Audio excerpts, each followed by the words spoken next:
শীতের এই সময়ে বাজারে পাওয়া যায় নানা রকমের টাটকা সবজি, যা দিয়ে ফ্রাইড রাইস আর চাইনিজ ভেজিটেবল তৈরি করলে কিন্তু বেশ মজা লাগবে। আর সেটা কিন্তু বেশ পুষ্টিকরও বটে। আসসালামু আলাইকুম, সবাই কেমন আছেন? আশা করছি সবাই ভালো আছেন। আমরাও আলহামদুলিল্লাহ সবাই ভালো আছি। আজকে আপনাদের সাথে শেয়ার করব বাসায় তৈরি করা শীতের সকল সবজি দিয়ে ফ্রাইড রাইস আর চাইনিজ ভেজিটেবলের কিছু রেসিপি, আর সাথে থাকছে চিকেন মাঞ্চুরিয়ান। তো প্রথমেই আমি সকল সবজিগুলোকে সুন্দর করে কেটে নিয়েছি। এগুলো হচ্ছে আমার ফ্রাইড রাইসের জন্য সবজি, আর এটা হচ্ছে আমার চাইনিজ ভেজিটেবলের জন্য সবজিগুলো। সব কিছু আমি সুন্দর করে প্রথমে কেটে ধুয়ে নিয়েছি। এখন প্রথমেই রান্না করব হচ্ছে চাইনিজ ভেজিটেবলটা। তো চাইনিজ ভেজিটেবলের জন্য প্রথমে আমি ফ্রাই প্যানে তেল নিয়ে নিয়েছি, আর নিয়েছি কিছু পরিমাণে রসুন কুচি, আর এখানে গোটা করে কেটে রাখা পেঁয়াজগুলো দিয়ে ভালো মতো একটু ভেজে নিচ্ছি। দেন হচ্ছে এর মধ্যে সিদ্ধ করে রাখা পেঁপে আর গাজরগুলো দিয়ে দিলাম, দিয়ে ভালো মতো একটু ভেজে নিব। দেন হচ্ছে এর মধ্যে দিয়ে দিব ক্যাপসিকাম কুচি আর হচ্ছে বাঁধাকপি কুচি। তো ক্যাপসিকাম আর বাঁধাকপি কুচি দেওয়ার পর একটু ভালো মতো করে ভেজে নিব। আর এর মধ্যে আমি দিয়ে দিব কিছু পরিমাণে লবণ আর হচ্ছে সাদা গোলমরিচের গুঁড়ো। এগুলো দিয়ে একটু ভালো মতো করে নেড়ে চেড়ে নিব, একটু ভেজে নিব। তো ভাজা প্রায় হয়ে গিয়েছে। এখন এর মধ্যে দিয়ে দিব 1 কাপের মতো পানি। পানি দেওয়ার পর আমি 10 মিনিটের জন্য ঢেকে রাখবো। এই তো সেদ্ধ হয়ে গিয়েছে সবজিগুলো সব।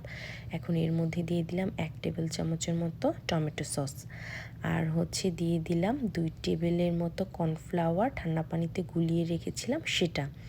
আর নামানোর আগে কাঁচামরিচ দিয়ে নামিয়ে নিলাম আমার চাইনিজ ভেজিটেবল। আর এখন তৈরি করব চিকেন মাঞ্চুরিয়ান, আর যার জন্য আমি হচ্ছে মাংসটা আগেই প্রিপেয়ার করে রাখছি। এখানে আমি বোনলেস চিকেন নিয়ে নিয়েছি, যেটা আদা আর রসুন বাটা, সয়া সস আর হচ্ছে গোলমরিচের গুঁড়ো দিয়ে ভালো মতো মেখেছি, যার মধ্যে দিয়ে দিয়েছি ডিমের একটি সাদা অংশ আর 2 টেবিল চামচের মতো কর্নফ্লাওয়ার। সব কিছু মাখিয়ে আমি 30 মিনিটের জন্য রেখে দিয়েছি। আর এখন তৈরি করব হচ্ছে ফ্রাইড রাইস। ফ্রাইড রাইসের জন্য আমি প্রথমেই হচ্ছে চালগুলোকে ধুয়ে এখানে সেদ্ধ করে নিয়েছি। আর এখন সবজিটা তৈরি করব, যার মধ্যে আমি ঘি আর তেল দিয়ে দিয়েছি আর দিয়েছি পেঁয়াজ। আর এখন আস্তে আস্তে সকল সবজিগুলোকে দিয়ে দিচ্ছি। প্রথমেই দিলাম গাজর, তারপর পেঁপে, এখন দিচ্ছি বাঁধাকপি আর কিছু পরিমাণের পেঁয়াজকলি। সবগুলো সবজি দিয়ে ভালো মতো করে নেড়ে চেড়ে ভেজে নিব। আর এর মধ্যে দিয়ে দিব পরিমাণ মতো লবণ আর হচ্ছে গোলমরিচের গুঁড়ো। সব কিছু দিয়ে ভালো মতো নেড়ে নিয়েছি। আর আমি এখানে 4টা ডিমও নিয়ে নিয়েছি পাশেই। সব কিছুর সাথে এখন রাইসটা মিক্স করে নিলেই তৈরি হয়ে গেল আমার ফ্রাইড রাইস। আর এখন আমি চিকেন মাঞ্চুরিয়ানের চিকেনগুলোকে ভালো মতো করে একটু ভেজে নিব। তো একদম চিকেনগুলো আমি দিয়ে দিয়েছি। চিকেনগুলোকে একটু সময় নিয়ে একটু ব্রাউন কালার আসা পর্যন্ত একটু ভেজে নিব। এই তো আমার চিকেনগুলো ভাজা হয়ে গিয়েছে, এখন তুলে নিচ্ছি। এখন পাত্রে একটু তেল দিয়ে এর মধ্যে রসুন কুচি দিয়ে দিয়েছি, যা একটু বাদামি হয়ে আসলে আমি গোটা করে কেটে রাখা আমার পেঁয়াজগুলো দিয়ে দিয়েছি। এখন দিয়ে দিলাম ক্যাপসিকাম, দিয়ে ভালো মতো করে একটু ভেজে নিলাম।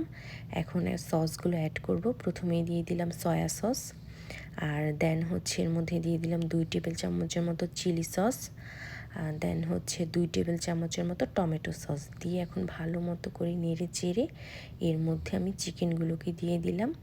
চিকেন দেওয়ার পর একটু সব কিছুর সাথে ভালো মতো মিক্স করে নিব। দেন হচ্ছে 1 কাপের মতো আমি পানি দিয়ে দিলাম। পানি দেওয়ার পর 10 মিনিটের জন্য আমি ঢেকে রেখেছি। দেন হচ্ছে আমি ঢাকনা খুলে একটু নেড়ে চেড়ে নিলাম, আর এর মধ্যে দিয়ে দিলাম 2 টেবিল চামচের মতো ঠান্ডা পানিতে গুলে রাখা কর্নফ্লাওয়ার দিয়ে ভালো মতো করে নেড়ে যখন দেখব আমার গ্রেভিটা ঠিক হয়ে গিয়েছে, দেন আমার চিকেন মাঞ্চুরিয়ানও তৈরি হয়ে গিয়েছে। And here is the final look. তো আজকে বাসায় শীতকালীন সবজি দিয়ে ফ্রাইড রাইস, চাইনিজ ভেজিটেবল আর চিকেন মাঞ্চুরিয়ান তৈরি করেছি। সবাই খুবই পছন্দ করেছে, খুবই ভালো লেগেছে। আজকের ভিডিওটা তাহলে এখানেই শেষ করছি।